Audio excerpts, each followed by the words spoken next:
I like covering DOS games on this channel, and this game is really special to me because I wrote it. So if you've been following the C programming video series, you know that in the last video I wrote a game to sort of exercise all the knowledge that we learned about how to program in C. And if you watch that video, you know that there were some trade-offs about what kind of game I was going to write. I didn't want it to be too complicated because we did need to do it in an hour, but it couldn't be too simple because it needed to be fun and interesting to play. So I decided to write a version of this board game called Senet. Now, Senet's a really old game. It actually dates back to ancient Egypt. I found out about it some years back, and I've been fascinated by it ever since. Senet, because it's so old and nobody seemed to write down the rules in a way that modern archaeologists have found, archaeologists have actually had to piece together what the rules might be based on various historical evidence. So not all of the rules agree, but they agree mostly. And I like to play according to, well, at least a variation of one of the very common rules that you find today. Now I have a Senet board here. Let me show you what a Senet board looks like before we actually play the game on DOS. So this is a Senet board.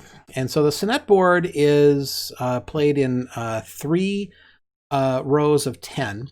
And it actually, you progress in a backwards S configuration. So if you imagine starting up here in the upper left-hand corner, you're going to go all the way to the right.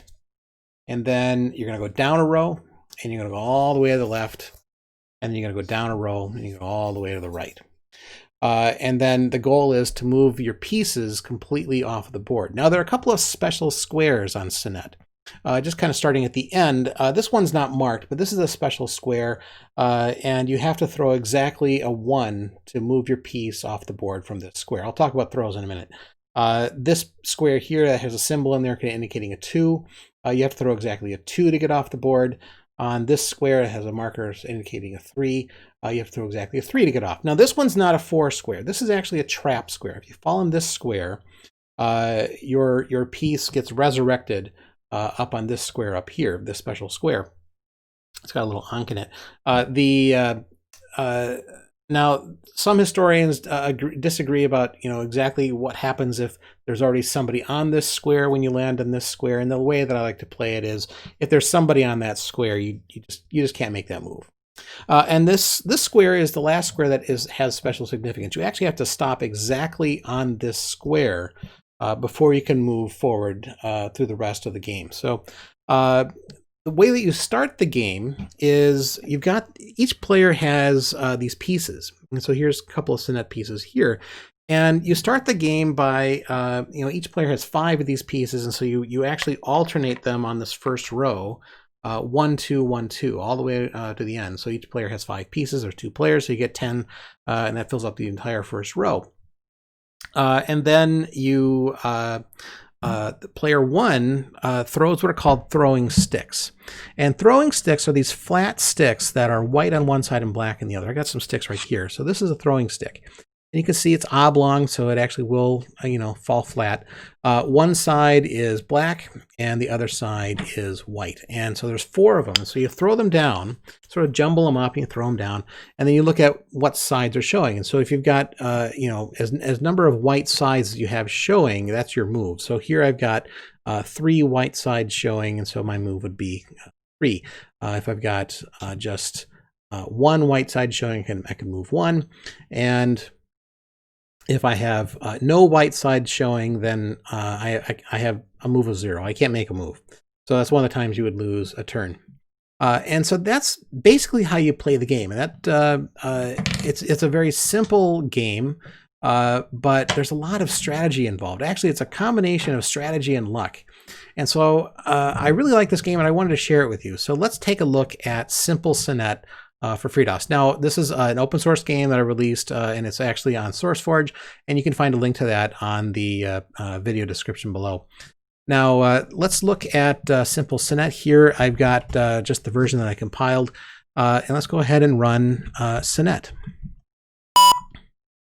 And it makes a couple of beeps here and there whenever it makes an alert, just to get your attention. I try not to be too much with the noise. Just to kind of orient you on the board real quick before we start playing, so you can see I've got the 3 rows of 10 squares, and the first row has player 1, player 2, alternating sort of these different versions of a happy face. And on the right-hand side, you can see that I've got little markers in the corner to indicate that you are going in a backwards S configuration.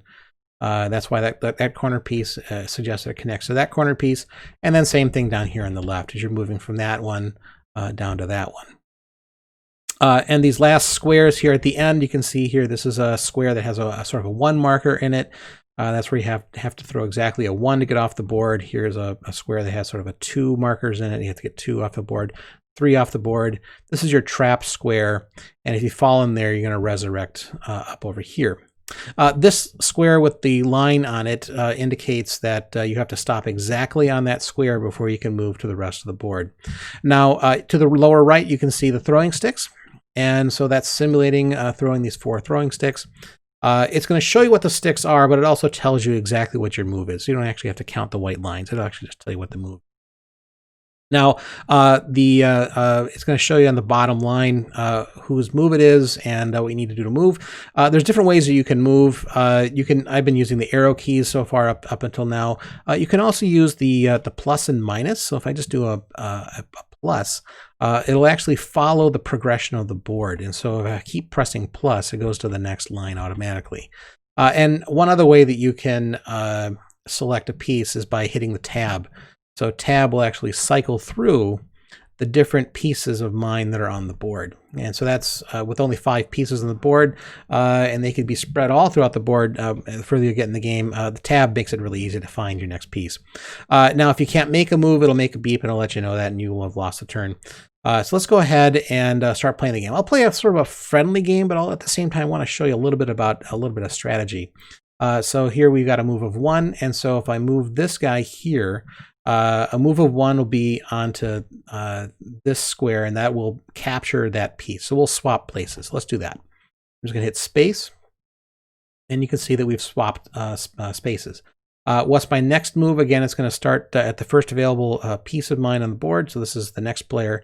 And so let me just tab over, and I'll just basically take that same thing. We both have a move of 1.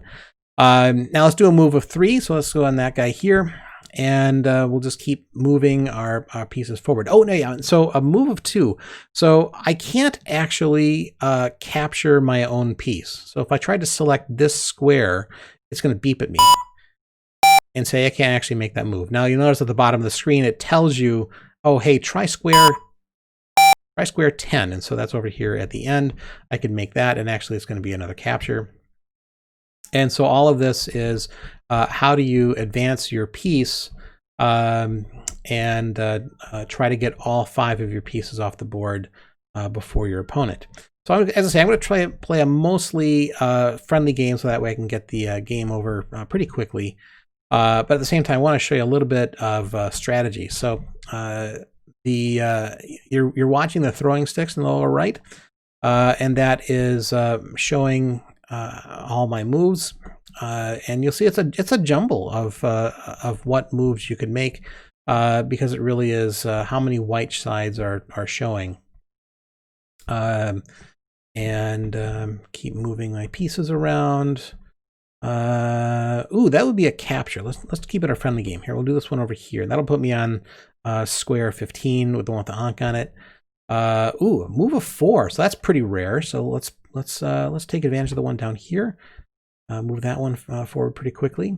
So my strategy generally is I want to try and keep one of my pieces on the resurrection square because it makes it easier for me to avoid falling into this trap over here. Now, generally, the only way you'd have to do that is if you actually threw a 1, and that was like you had maybe 2 pieces left, one that was up here and one that was down here.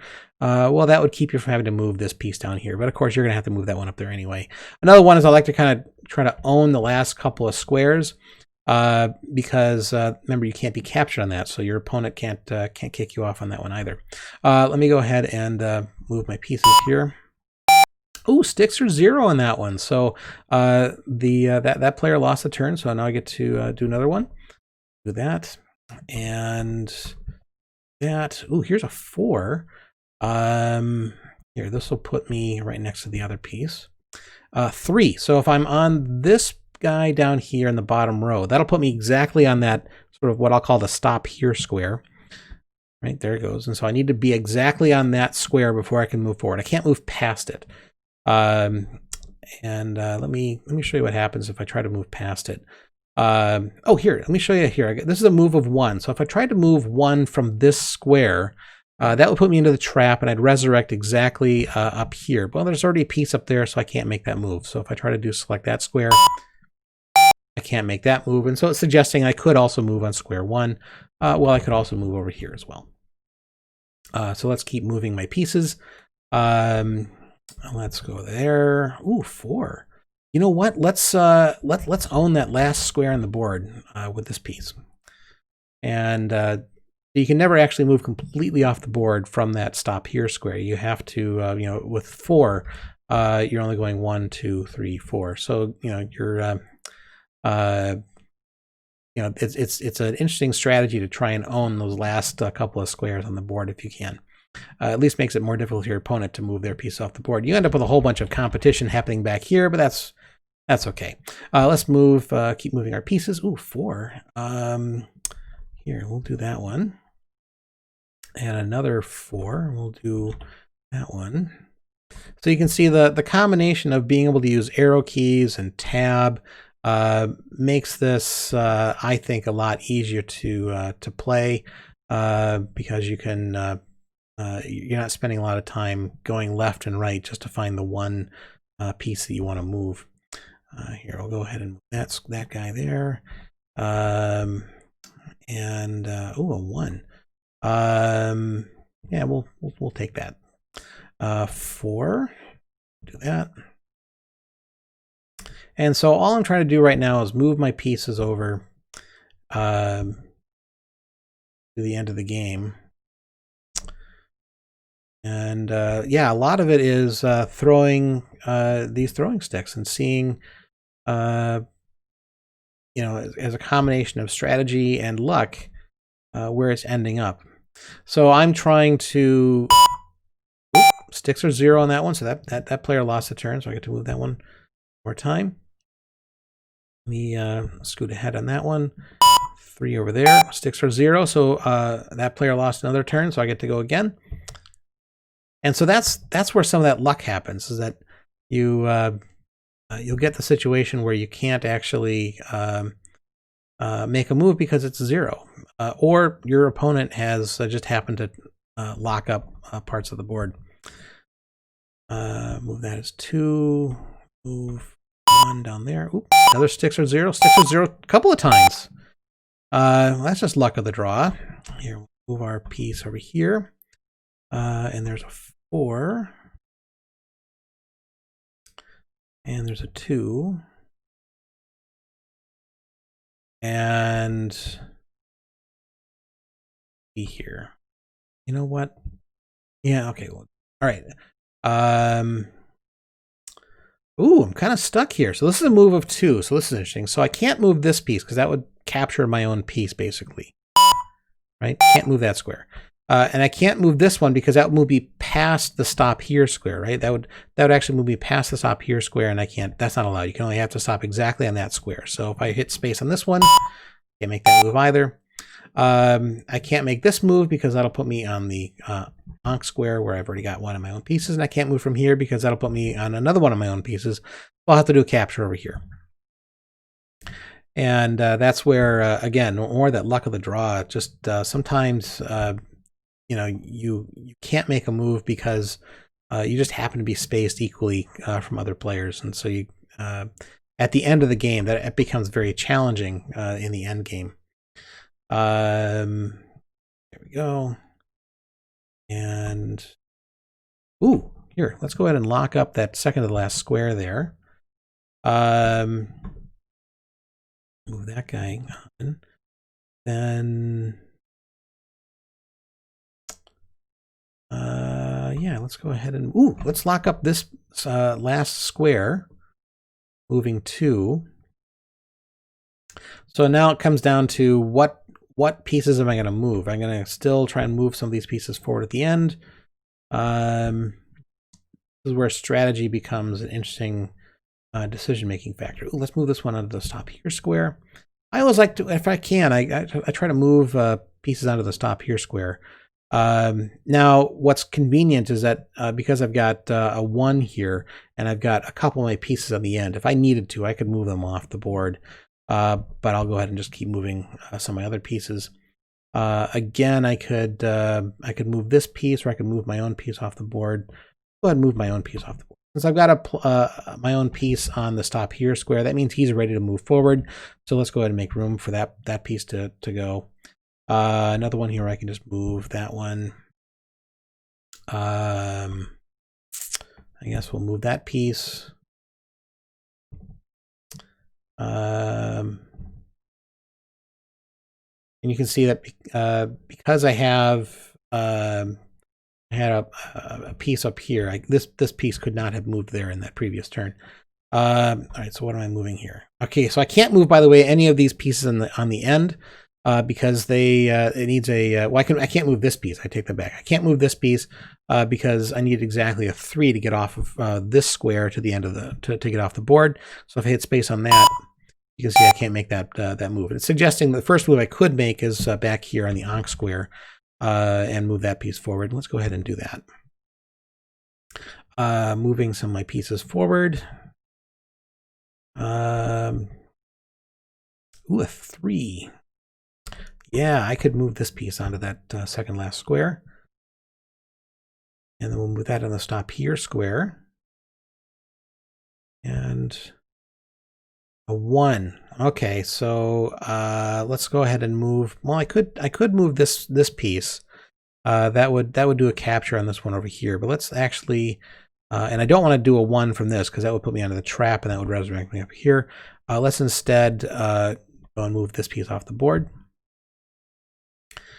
And 6 or 0 on that one.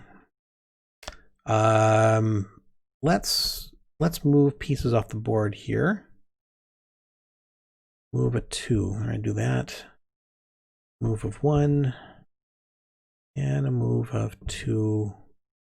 Move of 3. Oop, can't move off that piece because the move of 3 would move you from there to there. So that was wrong. So let's move this one. That's square 20. It's what it suggested anyway. And we'll move those pieces.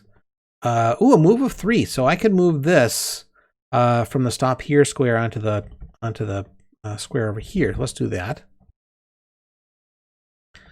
And we'll move that one on the stop here square. Anytime I can move a piece onto the stop here square, I kind of think it's a good idea. Now I could do a capture. This move would be a capture of this piece over here. And this piece would be a capture of this piece over here. So let's actually just move this piece off the board. Now I've made room, unfortunately, for this guy over here. Again, combination of luck and strategy. Let's do a capture from this piece. Move him forward. Keep moving some pieces forward. Ooh, okay, this will put me exactly on the stop here square. And ooh, a move of 4, so I can move that exactly to that last square. Move of 2. Now I'm starting to get to the point where it's going to be harder to make some moves because the end game kind of comes up that way. It'll be harder to make certain moves because I need to have exact throws to get off the board. And that's okay. Move of 1, a move of 4. There we go. That's coming up. Okay, so this is a move of 2. Now, I think after this, it's going to be hard for this player to move pieces unless they have exactly the right throws. So we might start hearing some beeps as we're getting some errors, but they're not really errors. They're just letting you know you can't make a certain move. We're going to move this one onto the stop here square, and then this we're going to advance forward. Now we're going to start hearing some beeps, I think. No valid moves on that one. Lost the turn. And the only move I can make, so there's 3 pieces for this player. There's this one, and then there's this one, but I can't move, and then there's this one. And I can't move either of these last 2 because it requires a move of 1 to get off of this square and a move of 2 to get off of this square. See if I hit space on it. Can't move that. Can't move that. So I can move this one, which would capture the person on the stop here square. No valid turns on that one. Let's start moving some pieces off the board, because that's what I need to do anyway. Because remember, I can't capture anybody who's past that stop here square, so if I hit space on this one, it'll give me an alert. But I can move this one off. And now it's just a matter of moving some pieces off the board. Who can get off the board first? Yeah, it's really tough at this point because you need to land exactly on that stop here square, and at the end you have to make exact throws to get off. And ooh, it's a 1. Let's move this piece off. So it looks like that player is probably going to win this one, but we'll see how this goes. So I can move this piece. So I can't move this piece because that would put me beyond the stop here square. So I have to move this one, which puts me on the end. Now again, we're going to be jostling for position, competing for position at the end. A couple of turns there where we couldn't make a valid move on those turns. Now this move, I could take this piece and move it all the way to the stop here square, or I could move my other piece completely off the board. Let's just go ahead and move this to the stop here square. So we hit I could not make a valid turn, then we hit another one where the sticks were 0. So this is going to be another capture here. Always competing at the end. And I can't move this piece. I have to move the other one, so I'll hit space on this one just so I can't move it. And then over here, I can move this one off. And then, oh, what bad luck. So you're on the stop here square, and the only move he can make is a 1. And that's going to put him into the trap, which will resurrect me up here. So let's go ahead and do that. Space. See this movie down there. And now the other player needs to get, so this is this player up here, but I need to move from this player. This player has to get a 1 to stop here, and then they move off the board. So now it comes down to luck. So let's go ahead and move this piece. Yeah, really, now we're starting to see the luck coming in. Ooh, stop here square. Oh, I think we know who's going to win. Yep, we're getting some beeps here.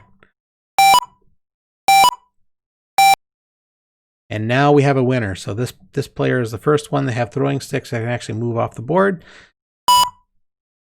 Moved all the pieces off the board, and that player wins. And so that is Senet. So I just wanted to show you this version of Senet. Before I go, wanted to thank everyone on Patreon who's been supporting me. You really do make this channel happen. Thank you very much for your help. And visit our website at freedos.org. Join us on Facebook, follow us on Twitter, and consider supporting me on Patreon. Thank you.